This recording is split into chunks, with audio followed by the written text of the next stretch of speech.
Perkenalkan, nama saya Putri Terana Najwa Janata Sukmaningrum dengan akhiran NIM 128 dari Rombel C.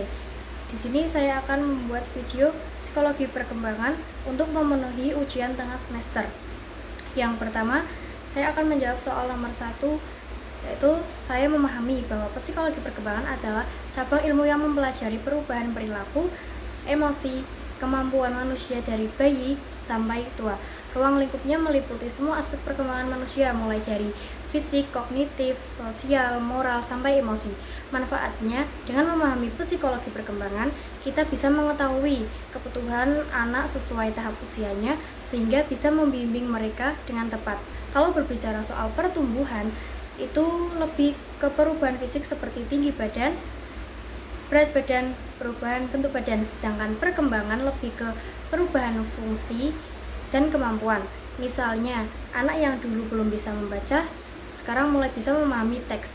Tahap-tahap perkembangan individu secara umum ada beberapa: masa bayi, masa anak-anak, masa remaja, masa dewasa, dan masa lanjut usia. Setiap tahap punya ciri khas dan tugas perkembangannya masing-masing.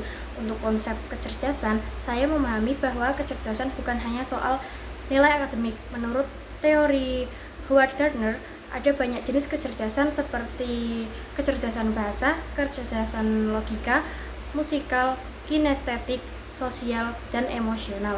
Jadi setiap anak itu mempunyai keunggulan yang berbeda-beda. Sementara itu, perkembangan kognitif berkaitan dengan kemampuan berpikir, menalar, dan memecahkan masalah. Sedangkan perkembangan bahasa berkaitan dengan kemampuan anak untuk berkomunikasi, memahami kata, dan menyusun kalimat.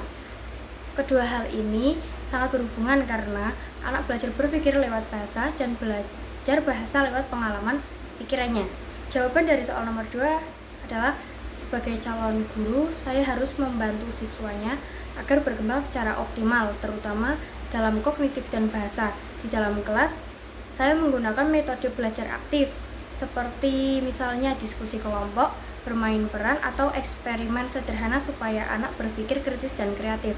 Saya juga akan menggunakan media pembelajaran menarik seperti gambar, lagu, video, permainan edukatif untuk menstimulasi bahasa dan berpikir mereka. Sedangkan di luar kelas, saya bisa mendorong anak untuk membaca buku cerita, berdialog, dan bercerita di depan teman-temannya supaya kemampuan bahasanya berkembang. Saya juga akan memberikan pujian dan motivasi agar mereka percaya diri dan berani mengemukakan pendapat. Jawaban untuk soal nomor 3, yaitu perbedaan kemampuan anak itu memang sangat wajar karena setiap anak memiliki bakat, lingkungan, pengalaman belajar yang berbeda-beda. Ada yang cerdas karena terbiasa dilatih dan didukung keluarganya, ada juga yang lambat berkembang karena kurang stimulasi atau faktor bawaan. Sebagai seorang guru, saya tidak boleh membanding-bandingkan anak. Saya harus menghargai setiap perbedaan dan menyesuaikan cara mengajarnya agar semua anak mendapat kesempatan berkembang.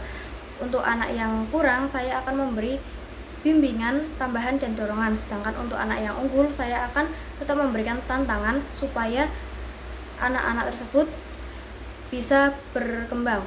Yang terpenting, semua anak merasa dihargai dan termotivasi untuk belajar.